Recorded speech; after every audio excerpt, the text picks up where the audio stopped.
Death is the ultimate game show. Why do we need religion at all? Wouldn't life work just as well if we kept ourselves higher than kites on an assortment of drugs, so we could maintain the moronically blissful grin one sees on so many born-again Christians? It always seemed strange to me that people gave up drugs for religion just to get high on their newfound beliefs. So, other than for health issues and to hold down a job, why give up the drugs? If they are working, why give up a part of your weekend for religious services? Isn't that when people do drugs?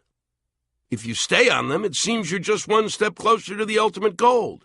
And lest you forget, that goal is to be a blissful moron.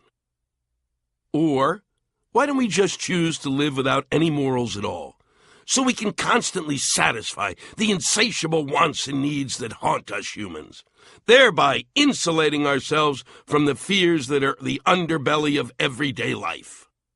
Now, if these seem like excellent alternatives to religion, if you're ready to embrace either one of these ideas, then you need to stop listening right now and dial 911 and turn yourself in. Immediately. These might be good ideas for 15 minutes, like in a mindless sort of reverie before you take a nap, but not as a lifestyle choice. As much as you may want your neighbor's flat screen or his wife in order to stave off whatever demons haunt you, the result would be a world filled with real demons, not to mention the ensuing chaos, which would be intolerable. One of religion's great contributions to civilization is that it gave us some rules to follow, which allow a bit of order to be maintained, and so we can feel that kind of glee that comes from breaking those rules every once in a while. So, if you come up with the rules, you've got to have somebody who makes sure that people obey them. Enter God. Stage right, left, and center. Who better than a supreme being who, like Santa, knows if you've been bad or good, so be good for goodness sake. Or you'll be toast, you little shit. So saith the Lord. What's at the root of all religions? Death. Or, more precisely, the fear of death. The fact of the matter is that whenever we face our own mortality, 9 out of 10 of us immediately promise God that we will do anything if he will just make sure that we don't die. Nobody wants to die, because no one really knows where they'll be going after the lights go out. Except, of course, for the public relations genius who came up with the concept that a suicide bomber would immediately go to heaven and meet up with 72 virgins. Which would be impossible, I think, as I haven't met one on Earth. And as lousy as things may get here in this life, with war and disease and famine, and cell phones that are either giving us brain tumors or rendering us sterile while not delivering the proper coverage, somewhere is sure as shit better than nowhere.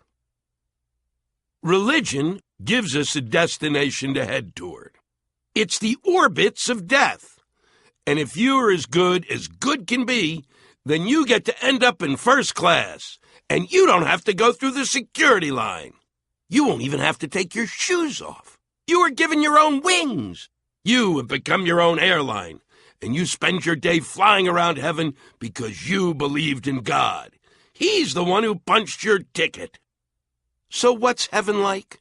I always imagined it as the equivalent of being pushed around on one of those dolphin strollers at Disney World when you're 3. Or it's where you see every asshole you ever dealt with in life get his comeuppance. Or it's the place that when you get there, everything becomes clear, and you're finally able to say, "Oh, I get it." It's where you view extraordinary vistas, from mountaintops you didn't have to climb. It's where you realize you didn't have to spend your life awash in guilt over all the actions you felt guilt about, because it is now made quite clear to you that those are exactly the actions you should have taken. And the people you thought you'd hurt have actually grown because of you, and they have become better people because of your idiocy and thoughtlessness. It's a magnificent green meadow that almost hurts your eyes to look at. But by doing so, it keeps you so alert that you never wander outside each and every moment of each and every instant of an eternity that now feels as if it were only a moment. All to a soundtrack that reflects your every movement so that it is all the sounds you know you have always wanted to hear. And everything tastes like the first ice cream you ever tasted. And you spend your days in such an exquisite sense of calm that so overwhelms your being that even I stop twitching.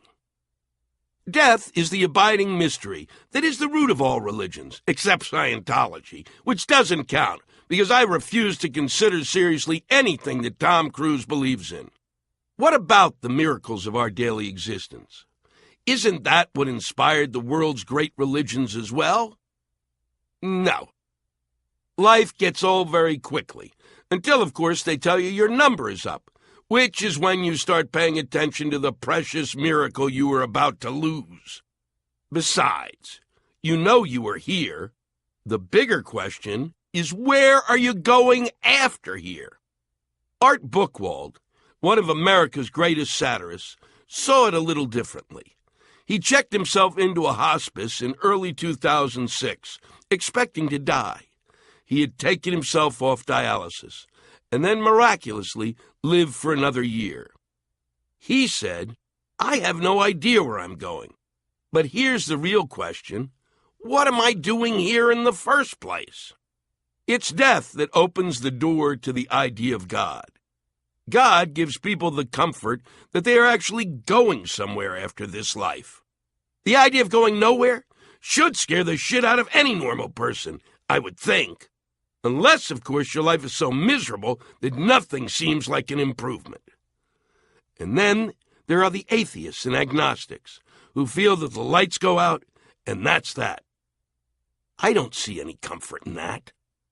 I have a pretty good idea that when I am given the final countdown, I will not go gentle into that good night.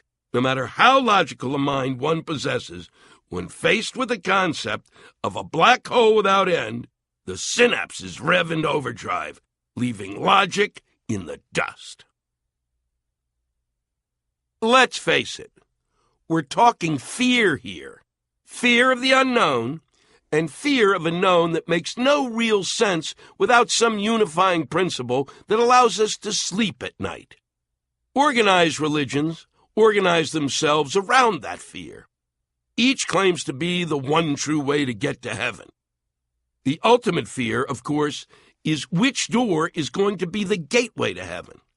Door number 1, or door number 2, or door number 3.